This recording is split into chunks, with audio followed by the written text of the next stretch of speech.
Hello students, कैसे हैं आप सभी। पिछली बार हम डिस्कस कर रहे थे सेक्स डिटर्मिनेशन के बारे में कि किस तरह से क्रोमोसोम्स डिसाइड करते हैं कि एक इंडिविजुअल मेल होगा या फीमेल। चलिए इस बार डिस्कस कर लेते हैं इस चैप्टर का अपना लास्ट टॉपिक जो है जेनेटिक डिसऑर्डर्स। पेडिग्री एनालिसिस के साथ शुरू करते हैं। The idea that disorders are inherited has been prevailing in human society since long. This was based on the heritability of certain characteristic features in families. तो ये बात तो ह्यूमन बींग्स को पहले से ही पता थी कि जो भी कैरेक्टरिस्टिक्स एक पर्सन में है ये उसको अपने पेरेंट्स से मिले हैं और पेरेंट्स को ग्रैंड पेरेंट्स से मिले हैं। तो फैमिली ट्री में जनरेशन टू जनरेशन सभी कैरेक्टरिस्टिक्स पास ऑन होते चले जा रहे हैं। और बाकी कैरेक्टरिस्टिक्स की तरह अगर कोई जेनेटिक डिसऑर्डर भी है, कोई प्रॉब्लम भी है, तो ये भी फैमिली में पिछली जनरेशन से ही आ रही होगी। After the rediscovery of Mendel's work, the practice of analyzing the inheritance pattern of traits in human beings began. Since it is evident that control crosses that can be performed in pea plant or other organisms are not possible in case of human beings, study of a family history about inheritance of a particular trait provides an alternative. अब किस तरह से characteristics passed on होते हैं, हम P plants में तो different characters exhibit करने वाले दो प्लांट्स को आपस में क्रॉस करा के देख सकते हैं। उसी तरह ड्रोसोफिला को भी हमने लेबोरेटरी में क्रॉस करवा दिया, लेकिन इस तरह के क्रॉसेस ह्यूमन बींग्स में कैरी आउट करना ऑब्वियसली पॉसिबल नहीं है। इसीलिए अगर हमें किसी ट्रेट के इनहेरिटेंस का पैटर्न ह्यूमन बींग्स के केस में देखना है तो हमारे पास एक ऑप्शन रहता है, एक ऑल्टरनेटिव रहता है कि हम फैमिली हिस्ट्री को स्टडी करें और उसमें देखें कि ये ट्रेट किस तरह से किस पैटर्न में पास ऑन हो रहा है। Such an analysis of traits in several generations of a family is called pedigree analysis. इसी को हम pedigree analysis बोलते हैं. And the inheritance of a particular trait is represented in the family tree over generations. In human genetics, pedigree study provides a strong tool which is utilized to trace the inheritance of a specific trait, abnormality or disease. तो हम कुछ standard symbols use करते हैं अपना pedigree chart बनाने के लिए। Family history अगर हमें शो करनी है तो हमारे पास कुछ सिंबल्स होने चाहिए, कुछ आइडिया होना चाहिए कि किस तरह से हम उसको रिप्रेजेंट करेंगे। और इसके लिए कुछ कन्वेंशंस हमने बनाई हुई हैं कि हम सर्कल से रिप्रेजेंट कर देते हैं फीमेल मेंबर्स को, स्क्वायर से रिप्रेजेंट कर देते हैं मेल मेंबर्स को। अगर कोई एक ट्रेट एग्जिबिट वो कर रहे हैं या किसी एक पर्टिकुलर डिसऑर्डर से अफेक्टेड हैं तो हम उसमें कलर भर देते हैं, उसको शेड कर देते हैं। अगर खाली छोड़ दिया तो समझ लो वो अफेक्टेड नहीं है। अगर हमें मैरिज शो करनी है, मेटिंग शो करनी है दो इंडिविजुअल्स के बीच में, तो हम उस स्क्वायर और सर्कल के बीच में एक लाइन बना देंगे और उनके जो भी बच्चे होंगे, अगली जनरेशन होगी, उस लाइन के नीचे हम उसको सही ऑर्डर में, in order of birth left to right show कर देंगे। तो इसी तरह से हम पेडिग्री चार्ट बना के फैमिली हिस्ट्री को स्टडी कर सकते हैं। As you have studied in this chapter, each and every feature in any organism is controlled by one or the other gene located on the DNA present in the chromosome. अब ये जो भी disorders है, जो भी characteristics है, किसकी वजह से होते हैं? जीन्स की वजह से। जीन्स जब खुद को एक्सप्रेस करती हैं तभी एक पर्टिकुलर कैरेक्टर एक ऑर्गेनिज्म में प्रोड्यूस होता है। और ये हमारी जीन्स जो डीएनए है हमारा, ये क्रोमोसोम्स पर लोकेटेड है। क्रोमोसोमल थ्योरी ऑफ इनहेरिटेंस में ये तो हम देख ही चुके हैं। So DNA is the carrier of genetic information. It is hence transmitted from one generation to the other without any change और ऑल्टरेशन. However, changes और alteration do take place occasionally. जैसा कि म्यूटेशन के बारे में जब हम बात कर रहे थे, हमने देखा कि डीएनए स्टेबली पास डाउन तो होता है, लेकिन कुछ चेंजेस का स्कोप इसमें रहता है और डीएनए में आने वाले, जेनेटिक लेवल पे आने वाले इन चेंजेस को हम म्यूटेशन कहते हैं. Such an alternation or change in the genetic material is referred to as mutation. A number of disorders in human beings have been found to be associated with the inheritance of changed or altered genes or chromosomes. तो अगर chromosome में कुछ गड़बड़ी है, DNA में कोई change आ जाता है, किसी जीन में कोई बदलाव आ जाता है, तो इस तरह की म्यूटेशन अगर पास ऑन होती है तो आने वाली जनरेशन्स में भी फिनोटाइप में वो अपना इफेक्ट शो कर सकती है. तो टोटल जो अपने पास जेनेटिक डिसऑर्डर्स हैं जो कि हम पेडिग्री एनालिसिस के दौरान ऑब्जर्व करते हैं जिनकी इनहेरिटेंस, उनको हम दो कैटेगरीज में बांटते हैं. एक तरफ हमारे मेंडेलियन डिसऑर्डर्स हैं. मेंडेलियन डिसऑर्डर का मतलब है कि जिस तरह मेंडल का एक कैरेक्टरिस्टिक पास ऑन हो रहा है, ये डिसऑर्डर भी वैसे ही पास ऑन होगा, क्योंकि किसी एक पर्टिकुलर जीन में आने वाले डिफेक्ट की वजह से, एक जीन में आने वाली गड़बड़ की वजह से ये डिसऑर्डर क्रिएट हो रहा है. Broadly, genetic disorders may be grouped into two categories: Mendelian disorders and chromosomal disorders. Mendelian disorders are mainly determined by alteration or mutation in a single gene. Single gene में defect की वजह से ये create होते हैं. These disorders are transmitted to the offspring on the same lines as we have studied in the principle of inheritance. तो जो principles of inheritance हमको मेंडल ने दिए, उसी हिसाब से इन disorders की inheritance भी होती है. इसीलिए इनको Mendelian disorders का हम नाम देते हैं. The pattern of inheritance of such Mendelian disorders can be traced in a family by pedigree analysis. Most common and prevalent Mendelian disorders are hemophilia, cystic fibrosis, sickle cell anemia, color blindness, phenylketonuria, thalassemia, ये सब. It is important to mention here that Mendelian disorders may be dominant or recessive. जिस तरह से एक Mendelian character dominant या recessive हो सकता है, एक allele dominant या recessive हो सकती है, उसी तरह से ये defect cause करने वाली, ये disorder cause करने वाली जो हमारी जीन है, उसका भी dominant और recessive दोनों ही तरह का nature हो सकता है. By pedigree analysis, one can easily understand whether the trait in question is dominant or recessive. Similarly, the trait may be linked to the sex chromosome, as in case of hemophilia. ऐसा भी हो सकता है कि defect cause करने वाली gene autosomes में located हो, लेकिन ऐसा भी हो सकता है कि वो सेक्स क्रोमोसोम के साथ रिलेटेड हो, तो इस तरह के ट्रेट्स को हम सेक्स लिंक्ड कह देते हैं. It is evident that this X-linked recessive trait shows transmission from carrier female to male progeny. तो हमारा ट्रेट सेक्स लिंक्ड है या ऑटोजोमल है, रिसेसिव है या डोमिनेंट है, इसी पे डिपेंड करेगा कि किस तरह से वो पास ऑन होगा पेरेंट से प्रोजेनी में. अगर एक्स क्रोमोजोम के साथ कोई ट्रेट लिंक्ड है तो भाई एक्स क्रोमोजोम तो एक मेल चाइल्ड अपनी मदर से ही रिसीव करता है, फादर से तो उसको वाई क्रोमोजोम मिलता है, तो इसीलिए वाई क्रोमोजोम से लिंक्ड कोई भी डिसऑर्डर होगा तो मदर से सन में उसके पास ऑन होने के ज़्यादा चांसेस हैं. अभी हम एग्जाम्पल के साथ देखेंगे कि किस तरह से डिफरेंट मेंडेलियन डिसऑर्डर्स की इनहेरिटेंस होती है. तो यहाँ पर हमारी एनसीईआरटी बुक हमको 2 पेडिग्री चार्ट बना के देती है, जिसको देखकर हम बता सकते हैं कि हमारा डिसऑर्डर जो है ऑटोजोमल है या सेक्स लिंक्ड है, रिसेसिव है या डोमिनेंट है. इसी तरह से हम पेडिग्री चार्ट को देखकर अंदाज़ा लगा सकते हैं कि हमारी ट्रेट का इनहेरिटेंस का पैटर्न क्या रहेगा. तो चलो कुछ मेंडेलियन डिसऑर्डर्स के बारे में डिस्कस करते हैं, इनके एग्जाम्पल्स को जान लेते हैं. सबसे पहले हमारे पास में आती है colour blindness. It is a sex linked recessive disorder due to defect in either red or green cone of eye, resulting in failure to discriminate between red and green colour.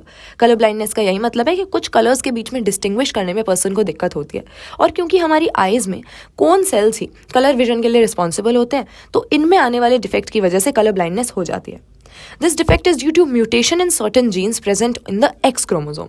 तो अब क्योंकि ये डिफेक्टिव जीन X क्रोमोसोम पर located है, इसीलिए हमारा sex linked recessive disorder हो गया. It occurs in about 8% of males and only 0.4% females. Male में इसका इंसिडेंस ज़्यादा है क्योंकि ये एक रिसेसिव डिसऑर्डर है जो X क्रोमोसोम से जुड़ा हुआ है. तो जब हमारी रिसेसिव वाली जीन मेल के पास आ जाती है तो उसको दबाने के लिए दूसरा नॉर्मल एक्स क्रोमोसोम तो उसके पास में है ही नहीं, तो इसीलिए रिसेसिव जीन खुद को एक्सप्रेस करती है और मेल कलर ब्लाइंडनेस से अफेक्ट हो जाता है. जबकि अगर एक फीमेल के पास डिफेक्टिव एक्स क्रोमोसोम आ भी जाए तो उसका दूसरा नॉर्मल एक्स क्रोमोसोम इसको दबा देता है और इसीलिए फीमेल्स कम कलर ब्लाइंड होती हैं. This is because of the genes that lead to red-green color blindness on the X chromosome. Males have only one X chromosome, females have 2. So, the son of a woman who carries the gene has 50% chance of being colorblind. The mother is not herself colorblind because the gene is recessive. That means that its effect is suppressed by her matching dominant normal gene. A daughter will not normally be colorblind unless her mother is a carrier and her father is colorblind. तो अगर एक female को colour blind होना है तो उसको father और mother दोनों से ही डिफेक्टिव जीन इनहेरिट करनी पड़ेगी, इसीलिए फीमेल्स के कलर ब्लाइंड होने के चांसेस कम रहते हैं. जबकि अपनी मदर से कलर ब्लाइंडनेस वाली डिफेक्टिव जीन रिसीव करते ही मेल कलर ब्लाइंड हो जाता है क्योंकि उसके पास इसे डोमिनेट करने के लिए दूसरा एक्स क्रोमोसोम नहीं होता. तो यहाँ पर ये पैटर्न हमने देखा, हमारे पास सेक्स लिंक्ड रिसेसिव ट्रेट था और मेल्स में इसके चांसेस ज़्यादा रहते हैं. क्यों? क्योंकि मेल के पास एक्स वाई कॉम्प्लीमेंट रहता है, एक्स वाई सेक्स क्रोमोसोम रहते हैं और इसीलिए एक्स क्रोमोसोम से जुड़ा कोई भी रिसेसिव डिसऑर्डर होगा तो मेल को जल्दी से हो जाएगा. कुछ ऐसी ही कंडीशन हम हीमोफीलिया में भी देखते हैं. This sex linked recessive disease shows its transmission from unaffected carrier female to some of the male progeny. In this disease, a single protein that is part of the cascade of proteins involved in clotting of blood is affected. तो हमारी blood clotting के लिए एक sequence में कई सारे linked enzymatic reactions होते हैं, तब जाके हमारा ब्लड कोएगुलेट होता है, तब जाके ब्लीडिंग रुकती है. अगर हमें चोट लग जाती है तो खून जमने के लिए इन रिएक्शंस का होना ज़रूरी है. लेकिन जिस पर्सन को हीमोफीलिया है उस पर्सन में हम देखेंगे कि इसमें कैस्केड रिएक्शन में एक पर्टिकुलर प्रोटीन मिसिंग होता है, इसीलिए ब्लड कोएगुलेशन का जो प्रोसेस है वो पूरा नहीं हो पाता. Due to this affected individual a simple cut will result in non stop bleeding. अगर छोटी सी भी चोट लग जाएगी तो खून जमेगा नहीं, क्लॉट नहीं होगा और लगातार ब्लीडिंग होती रहेगी, इसीलिए बहुत ही सीरियस डिसऑर्डर ये होता है. The heterozygous female for hemophilia may transmit the disease to sons. अब जो फीमेल हेट्रोजाइगस है यानी उसके पास एक ही डिफेक्टिव जीन है, वो खुद तो इससे अफेक्टेड नहीं होगी क्योंकि उसके पास दूसरा नॉर्मल एक्स क्रोमोसोम है, लेकिन अपने सन को अगर उसने पास ऑन कर दिया हमारा डिफेक्टिव जीन तो ये सन हीमोफिलियक हो जाएगा. Possibility of female becoming hemophilic is extremely rare because mother of such female has to be at least carrier and father should be hemophilic. तो मदर और फादर दोनों से डिफेक्टिव जीन रिसीव करने के बाद ही एक फीमेल हीमोफिलिक बनेगी, लेकिन मेल के हीमोफिलिक होने के चांसेस ज़्यादा हैं क्योंकि अगर उसकी मदर ने उसको डिफेक्टिव जीन दे दी तो उसको हीमोफिलिया हो जाएगा. The family pedigree of Queen Victoria shows a number of hemophilic descendants as she was a carrier of the disease. तो ब्रिटेन की रॉयल फैमिली में ये डिजीज हमको देखने को मिली. तो हमारे पास कलर ब्लाइंडनेस और हीमोफिलिया दोनों ही सेक्स लिंक्ड रिसेसिव डिसऑर्डर्स हो गए और इसी कारण मेल्स में होने के चांसेस ज़्यादा होते हैं और फीमेल्स में ये डिसऑर्डर्स हमें कम देखने को मिलते हैं. अब चलिए आ जाते हैं ऑटोजोम लिंक्ड रिसेसिव डिसऑर्डर पे, जिसका नाम है sickle cell anaemia. So, this is an autosome-linked recessive trait that can be transmitted from parents to offspring when both the partners are carrier for the gene. तो अगर mother और father दोनों से ही defective gene receive कर लें तो इससे एक पर्सन सिकल सेल एनीमिया से अफेक्टेड हो सकता है. और यहाँ पर अंतर ये है कि ये डिफेक्टिव जीन एक्स क्रोमोजोम से नहीं जुड़ी हुई है बल्कि हमारे क्रोमोजोम 11 पे, ऑटोजोम पे हमको मिलती है. The disease is controlled by a single pair of alleles, जिसमें से एक नॉर्मल हेमोग्लोबिन बनवाएगी और दूसरी जो हमारी डिफेक्टिव वाली एलील है जो कि रिसेसिव है वो एक ऐसा हेमोग्लोबिन बनवा देगी जो कि एब नॉर्मल होगा. Out of the 3 possible genotypes, only homozygous individuals for the defective gene show the diseased phenotype. Heterozygous individuals appear apparently unaffected, but they are carrier of the disease and they can transmit the mutant gene to the progeny, thus exhibiting sickle cell trait. The defect is caused by substitution of glutamic acid by valine at the 6th position of beta globin chain of hemoglobin molecule. अब अपने hemoglobin molecule में alpha और beta दो तरह की chains होती हैं. अब इन चेन्स में हमारा प्रोटीन्स का जो है सही कॉम्पोजिशन होना चाहिए, यानी अमीनो एसिड्स का सही सीक्वेंस रहना चाहिए. लेकिन यहाँ पर क्या होता है, इस डिफेक्टिव जीन की वजह से ये सीक्वेंस बिगड़ जाता है और हीमोग्लोबिन में जो हमारी बीटा ग्लोबिन चेन के अंदर 6th पोजीशन पे ग्लूटामिक एसिड हमको मिलना चाहिए उसकी जगह हटकर वैलिन आ जाता है. The substitution of amino acid in the globin protein results due to single base substitution in the beta globin gene from GAG to GUG. तो GAG से GUG बनने की वजह से हमारे जो अमीनो एसिड है वो भी बदल जाता है, ग्लूटामिक एसिड की जगह पर वैलिन आ जाता है और हमारा हीमोग्लोबिन का मॉलिक्यूल एबनॉर्मल हो जाता है. The mutant haemoglobin molecule undergoes polymerization under low oxygen tension causing change in the shape of RBC from biconcave disc to elongated sickle like structure. तो ऐसे पर्सन का हीमोग्लोबिन का मॉलिक्यूल एबनॉर्मल होता है और इसीलिए क्योंकि RBC हीमोग्लोबिन को कैरी करता है तो RBC की शेप भी बिगड़ जाती है. नॉर्मली जो बाइकनकेव होनी चाहिए थी अब वो इलोंगेटेड टाइप की हो जाती है, इसीलिए इसको हम सिकल सेल एनीमिया कहते हैं. अच्छा, इसी तरह का हमारे पास एक और ऑटोजोमल रिसेसिव ट्रेट है जिसका नाम है फिनाइल कीटोन्यूरिया, लेकिन ये हीमोग्लोबिन के साथ रिलेटेड नहीं बल्कि मेटाबॉलिज्म का एक एरर है, एक एंजाइम की यहाँ पर कमी होती है. So phenylketonuria is an inborn error of metabolism, also inherited as an autosomal recessive trait. The affected individual lacks an enzyme that converts amino acid phenylalanine into tyrosine. तो हमारे पास एक एंजाइम की कमी है, इसकी वजह से फिनाइलएलानिन का ब्रेकडाउन नहीं हो पाता और ब्रेकडाउन नहीं हो पाता है तो हमारी ही बॉडी में हार्मफुल डेरिवेटिव्स की फॉर्म में इकट्ठा होता रहता है, अक्यूमुलेट होता रहता है. As a result, phenylalanine is accumulated and converted into phenylpyruvic acid and other derivatives. Accumulation of these in brain results in mental retardation. These are also excreted through urine because of its poor absorption by kidney. तो phenylketonuria metabolism से related, एक enzyme की absence से related trait हो गया. इसके बाद हमारे पास में आ जाता है thalassaemia. It is an autosome linked recessive blood disease transmitted from parents to offspring when both the partners are unaffected carrier for the gene. The defect could be due to either mutation or deletion, which ultimately results in reduced rate of synthesis of one of the globin chains that make up hemoglobin. तो हमारे पास thalassaemia दो तरह का होता है, alpha और beta, क्योंकि अपने हेमोग्लोबिन मॉलिक्यूल में दो तरह की ग्लोबिन चेन्स होती हैं और इनमें से किसी एक की सिंथेसिस अच्छे से नहीं हो पाती दो तरह के थैलेसीमिया की वजह से. This causes formation of abnormal hemoglobin molecules, resulting into anemia, which is characteristic of the disease. Thalassemia can be classified according to which chain of hemoglobin molecule is affected.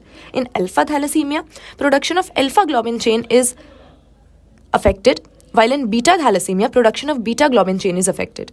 Alpha thalassemia is controlled by two closely linked genes on chromosome 16 of each parent and observed due to mutation or deletion of one or more of the 4 genes. तो chromosome 16 के ऊपर ये jeans located होती हैं जिनकी वजह से alpha thalassaemia cause होता है. while beta thalassemia is controlled by a single gene on chromosome 11 of each parent. तो बीटा थैलेसीमिया कॉज करने वाली यानी हीमोग्लोबिन मॉलिक्यूल के बीटा चेन को अफेक्ट करने वाला जो थैलेसीमिया है, इसकी डिफेक्टिव जीन क्रोमोसोम 11 पर प्रेजेंट होती है. Thalassaemia differs from sickle cell anaemia in that the former is a quantitative problem. Thalassaemia में हीमोग्लोबिन प्रॉपर बन नहीं पा रहा है, कम हीमोग्लोबिन बन रहा है, synthesizing too few globin molecules, while in sickle cell anemia it is a qualitative problem. Haemoglobin बन तो जाता है लेकिन एक डिफेक्टिव हीमोग्लोबिन बनता है जिसमें हमारा गलत अमीनो एसिड गलत जगह पर बैठा हुआ है. सो in sickle cell anemia we have the incorrectly functioning globin, whereas in thalassemia we have too few globin molecules. ठीक है, इसी के साथ हमारे ये 4-5 एग्जाम्पल्स जो कि मेंडेलियन डिसऑर्डर्स के हमको दिए हुए थे खत्म होते हैं. चलो क्रोमोसोमल डिसऑर्डर्स के भी 2-3 एग्जाम्पल हमारे पास हैं तो उसके बारे में बात कर लेते हैं. क्रोमोसोमल डिसऑर्डर्स क्या है, किस तरह से मेंडेलियन डिसऑर्डर्स से डिफर करते हैं. Chromosomal disorders are caused due to absence और एक्सेस और एबनॉर्मल अरेंजमेंट ऑफ वन और मोर क्रोमोसोम. यार देखो, हमारे पास कितने क्रोमोसोम्स हैं, टोटल 46 क्रोमोसोम्स होते हैं हमारे एक सेल में, और इनमें किसी एक भी जीन में अगर डिफेक्ट आ जाए तो उसकी वजह से हमारे मेंडेलियन डिसऑर्डर्स हो जाते हैं. मगर क्रोमोसोमल डिसऑर्डर में हम क्या देख रहे हैं, हम किसी एक जीन की नहीं, किसी एक क्रोमोसोम पर लोकेटेड एक पर्टिकुलर जीन के नहीं, बल्कि पूरे के पूरे क्रोमोसोम की बात कर रहे हैं. पूरा का पूरा क्रोमोसोम या तो गायब होगा या हो सकता है कि एक एक्स्ट्रा क्रोमोसोम, एक फालतू क्रोमोसोम प्रेजेंट हो. तो ऐसे में डिसऑर्डर तो कॉज होगा ही होगा, क्योंकि हमारी बॉडी की नॉर्मल फंक्शनिंग के लिए भाई हमको 46 क्रोमोसोम चाहिए होते हैं. अब इसमें अगर फालतू क्रोमोसोम कोई आकर घुस जाएगा या कोई एक क्रोमोसोम गायब हो जाएगा तो इससे दिक्कत तो होने ही वाली है. Failure of segregation of chromatids during cell division cycle results in gain or loss of chromosomes called aneuploidy. अगर हमारे पास टोटल 46 क्रोमोसोम है proper, 44 autosomes plus 2 sex chromosome, तो इस तरह के सेल को हम यूप्लॉइड सेल कहते हैं. लेकिन अगर ये नंबर ऊपर नीचे हुआ, हमारे पास क्रोमोसोम कम या ज़्यादा हुए, तो इसको हम एन्यूप्लॉइडी बोलेंगे. For example, Down syndrome results in the gain of extra copy of chromosome 21. Similarly, Turner syndrome results due to loss of X chromosome in human females. Failure of cytokinase after telophase stage after cell division results in increase in a whole set of chromosomes, and this phenomena is known as polyploidy, which is seen in plants. तो अगर हमारे पास chromosomes का पूरा set extra हो गया है, इसको हम पॉलीप्लॉइडी कहेंगे. लेकिन अगर 1-2 क्रोमोसोम ऊपर नीचे हैं, इसको हम एन्यूप्लॉइडी बोलते हैं. और इस तरह की कंडीशंस में क्या होता है, चलो एग्जाम्पल के साथ देख लेते हैं. Total number of chromosomes in a normal human cell is 46. सही बात है, 23 पेयर्स ऑफ क्रोमोसोम हमारे पास होते हैं. Out of these 22 pairs are autosomes and 1 pair of chromosome are the sex chromosomes. Sometimes either an additional copy of a chromosome may be included in an individual, or we might see an individual may lack one of any pair of chromosomes. These situations are known as trisomy or monosomy of a chromosome respectively. तो कायदे से हर chromosome की 2-2 copy हमारे पास में होनी चाहिए. 2 के बजाय अगर सिर्फ एक ही है, एक गायब है, एक मिसिंग है, तो इसको हम मोनोसोमी कहते हैं. और अगर 2 के बजाय 3 प्रेजेंट है, एक फालतू कॉपी, एक एडिशनल कॉपी प्रेजेंट है, तो इसको हम बोलते हैं trisomy. Such a situation leads to various consequences in the individual. तो चलो कुछ कॉमन एग्जाम्पल देख लेते हैं जेनेटिक डिसऑर्डर्स के, जो कि क्रोमोसोमल डिसऑर्डर की कैटेगरी में आएंगे. सबसे पहले डाउन सिंड्रोम हमें दिया हुआ है. The cause of this genetic disorder is a presence of additional copy of chromosome number 21. यानी यहाँ पर क्या हो गया, क्रोमोसोम 21 की ट्राइसोमी हो गई. हमारे पास 2 कॉपी होनी चाहिए थी इसकी, लेकिन एक एडिशनल कॉपी प्रेजेंट है. This disorder was first described by Langdon Down in 1866, इसलिए इसको डाउन सिंड्रोम हम बोलते हैं. The affected individual is short statured with small round head, furrowed tongue and partially open mouth. तो कुछ कैरेक्टरिस्टिक फीचर्स हैं जो टिपिकली डाउन सिंड्रोम से अफेक्टेड इंडिविजुअल में हमको देखते हैं. Palm is broad with characteristic palm crease. Physical, psychomotor and mental development is retarded. तो इस तरह के consequences हमें देखने को मिलते हैं क्रोमोसोम 21 की ट्राइसोमी में. Flat back of head, broad flat face, big wrinkled tongue, many loops on fingertips, palm crease, mental retardation, ये सारे फीचर्स हमें देखने को मिल सकते हैं. तो ये तो क्रोमोसोम 21 यानी एक पर्टिकुलर ऑटोसोम की एक्स्ट्रा कॉपी की वजह से या ट्राइसोमी की वजह से होने वाला जेनेटिक डिसऑर्डर है. लेकिन हमारे पास ऐसे क्रोमोसोमल डिसऑर्डर्स भी होते हैं जो कि सेक्स क्रोमोसोम के कारण होते हैं, और इसमें आ जाता है हमारा क्लाइनफेल्टर सिंड्रोम. इसमें क्या है, this genetic disorder is caused due to presence of additional copy of X chromosome resulting in karyotype 47 यानी XXY. अब एक नॉर्मल मेल में क्या होता है, total 44 autosomes plus XY. Sex chromosomes हो गए। लेकिन यहाँ पे एक ऐसा मेल है जिसके पास एक फालतू एक्स क्रोमोसोम प्रेजेंट है, तो XXY कंडीशन हमारी बन रही है, टोटल 47 क्रोमोसोम्स हो जा रहे हैं। Such an individual has overall masculine development, क्योंकि Y क्रोमोसोम की वजह से होगा तो वो इंडिविजुअल मेल ही, लेकिन feminine development is also there, for example development of breast which is called gynaecomastia. Such individuals are sterile, यानी वो रिप्रोड्यूस नहीं कर सकते हैं, वो फर्टाइल नहीं होते हैं। उसी तरह से हम फीमेल में भी सेक्स क्रोमोसोम्स की इस तरह की एबरेशन देखते हैं, जिसकी वजह से टर्नर सिंड्रोम नाम का क्रोमोसोमल डिसऑर्डर होता है। Such a disorder is caused due to absence of one of the X chromosomes, यानी 45 विद एक्स हो। कायदे से क्या होना चाहिए, हमारे पास 44 प्लस XX होना चाहिए एक नॉर्मल फीमेल में, लेकिन टर्नर सिंड्रोम का मतलब है कि इस फीमेल के पास 2 नहीं, केवल एक ही एक्स क्रोमोसोम प्रेजेंट है। Such females are sterile as ovaries are rudimentary, ovaries काम नहीं करती हैं, रिप्रोड्यूस नहीं कर सकते ऐसे individuals. And there are other features including lack of secondary sexual characters. तो ये रहे हमारे एग्जाम्पल्स जो हमारी NCERT बुक देती है हमें जेनेटिक डिसऑर्डर्स के, जिसमें 4-5 मेंडेलियन डिसऑर्डर्स और इसके बाद 2-3 क्रोमोसोमल डिसऑर्डर्स भी हमने देखे थे। इसी के साथ हमारा चैप्टर खत्म होता है। काफ़ी सिंपल टॉपिक था जेनेटिक डिसऑर्डर्स, तो इसमें अगर आपको कोई डाउट आता है तो आप कमेंट्स में मेरे साथ ज़रूर शेयर कीजिए। अभी हमारा ये चैप्टर तो ओवर हो गया है, चलिए देखते हैं कि नेक्स्ट चैप्टर कौन सा करना है, और आप नेक्स्ट कौन सा चैप्टर इस पॉडकास्ट में पढ़ना चाहते हो ये कमेंट्स में मुझे बता सकते हो। चलो मिलते हैं अगली बार।